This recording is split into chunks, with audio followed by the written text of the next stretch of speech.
Hajde da pričamo o tome Vuku Bojoviću koji ima 33 evra koje prima mjesečno i to je neredovno.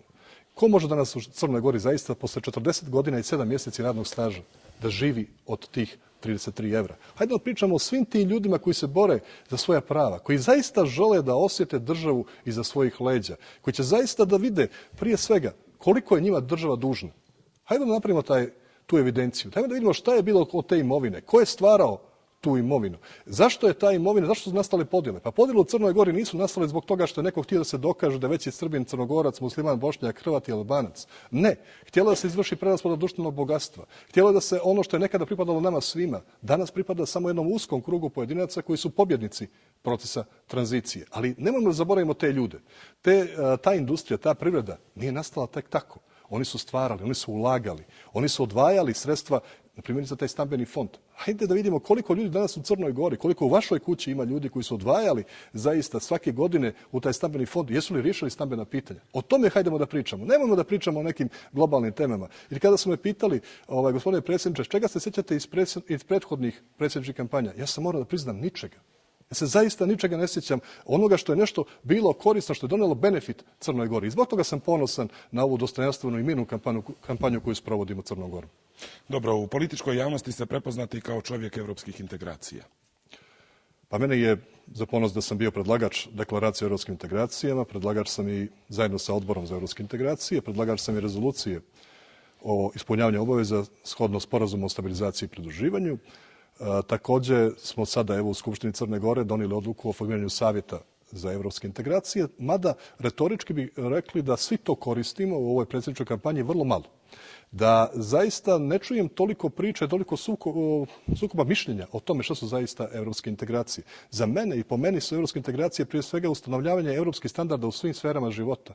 Odnosno, nažalost, za Crnu Goru vraćanje neke standarde koji su postojali prije 1990. godine u onoj velikoj državi. U toj državi, Jugoslaviji, su ti standardi možda bili značajniji nego što su sada u nekim zemljama članicama Europske unije. A to prije svega se odnosi na socijalnu politiku, na to 13. poglavlje Acquis Communautaire, gdje bi trebalo da usaglasimo sve to i da stvorimo jednu sigurnosnu mrežu za cjelokupno stanovništvo. Sigurnosna mreža predstavlja borbu protiv siromaštva i protiv nezaposlenosti. Predstavlja Acquis Communautaire u onom dijelu ili usaglašavanja sa europskim zakonodavstvom u dijelu zdravstvene politike.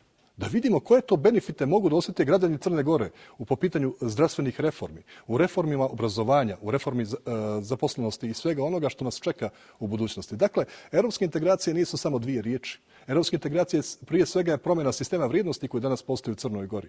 Promjena sistema vrijednosti gdje će se u centar postaviti čovjek i njegova porodica, njegove brige i njegova nadanja. U Crnoj Gori postoji dominantni osjećaj nade i optimizma da sutra može biti bolje. Ja zato uporno govorim da građanima Crne Gore, nama, slijede bolji dan. Dobro, za evropske integracije svi se zalažu u Crnoj Gori, međutim na različiti način. Međutim, za razliku od evropskih integracija, procenat onih koji su za ulazak u evroatlantske strukture u NATO je mnogo manji. Kako vi gledate na to? Pa ja moram da kažem da je to sve posljedica onoga što se definiše kao komunikacijna strategija ili stvaranje dovoljnog broja informacija vezanih i za proces evropskih integracija i za proces pristupanja NATO. Ali ono što mi moramo u Crnoj Gori da uradimo, da se zaista ne dijelimo po tom sistemu ko je za NATO, ko je protiv NATO. Šta mi imamo danas od toga što smo pristupili partnerstvu za mir? Hajdemo da napravimo tu analizu. Da li smo iskoristili sve ono što nam je pripadalo? Da li smo danas spremni da kažemo da imamo benefite od toga što pristupamo partnerstvu za mir? Sa druge strane, Ustavom je definisano da za sva ta pitanja i oko Evropske unije i oko NATO-a mora se pitati narod. Da se mora narod pitati da se njegova slobodna izražena volja građana mora konsultovati na referendum.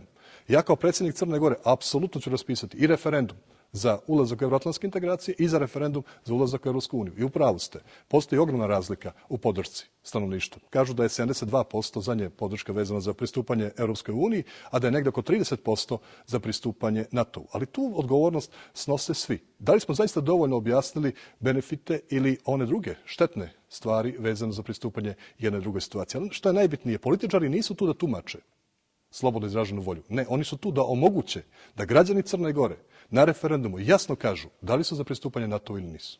Da li ste vi kao političar za pristupanje NATO? Ja sam prije svega da se jasno definiše šta je to i šta to danas znači NATO.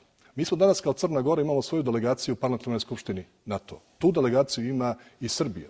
Član te delegacije, na primjer, i general Delić, koji je učestvovao sa strane Jugoslovenske armije prilikom bombardovanja Jugoslavije 1999. godine, ali danas je on kao poslanik Srpske radikalne stranke se nalazi u Parlamentarnoj skupštini NATO-a. Na političarima je da poštuju slobodnu volju građana, da omoguće da se što veći stepen informacija dobije o svim tim procesima, da sebi ne dozvole luksus, da ponovo dijele narod. Najmanje je bitno šta političari o tome konkretno misle. Političari moraju da stvore uslove da se narod slobodno izrazi. Dobro. Pozornost javnosti juče je izazvalo istraživanje CEDEM-a. Kako vi komentarišete? Pa ja kažem da su to bile dvije značajne stvari koje su postavljene kao ciljna grupa i to je u stvari, poštovani građani Crne Gore, bilo usmereno prema vama. Prva je tih 53% i činjenica da je neko želio da pokaže da nemate se potrebe izlaziti na izbore, znate, to je već ostvarena pobjeda i gospodin Vujanović se nalazi u prvom krugu. Ne. Vi trebate da izađete na izbore. Vi trebate zaista slobodnom voljom da pokažete šta vi želite i koja je vaša vizija Crne Gore. Ako je ta vizija vaše Crne Gore to što je juče bilo na istraživanju javnog mnijenja, onda sam ja u potpunosti spreman da to prihvatim. Ali morate zaista to pokazati svojom izbornom voljom. Druga je bila da se pokaže ko je taj od koga DPS zaista najviše i strahuje u čitavoj priči. Ko je taj koji može da stekne poverenje svih u Crnoj Gori? Ko je taj koji može da objedini one sve snage koje smatraju da ne bore se protiv gospodina Filipa Vujanovića i gospodina Mila Đukanovića, no se bore za promjenu sistema vrijednosti, ne za personalnu promjenu, ali zaista za promjene u Crnoj Gori. Te promjene su evidentne. Promjene su prije svega i zbog toga što danas imamo 24.000 potpisa podrške sa jedne strane za kandidate opozicije, naspram 17.000 potpisa podrške za gospodina Filipa Vujanovića. Već danas je prva pobjeda ostvarena. Ostao je play-off, ostao je drugi krug. U tom drugom krugu gdje ću se ja nalaziti, mislim da ćemo ostvariti još jednu pobjedu. Ne pobjedu nad DPS-om, ali pobjedu Crne Gore. Prema CEDEM-ovom istraživanju neće biti drugog kruga. Međutim, ukoliko ga bude i ukoliko vi ne budete u njemu, da li ćete podržati nekog od kandidata opozicije? Ja moram da kažem da sam već jasno rekao da ću se nalaziti u drugom krugu. To nije hrabrenje mene samoga. To je ono sve što sam doživljavao ovih dana po Crnoj Gori, obilazeći Crnu Goru, što radim i u narednom periodu. Jednostavno, vi znate, poverenje se mora steći, poverenje se ne kupuje, poverenje se ne prodaje. Ja smatram da smo mi stekli poverenje iz Socijalističke narodne partije Crne Gore, zahvaljujući svemu onome što smo radili, da se možemo naći, da se mogu ja naći u drugom krugu i tako neću imati potrebe da nikome u Crnoj Gori dajem podršku za drugi krug. A na prvi dio vašeg pitanja, apsolutno će biti drugoga kruga i ja znam od čega se plaši Demokratska partija socijalista.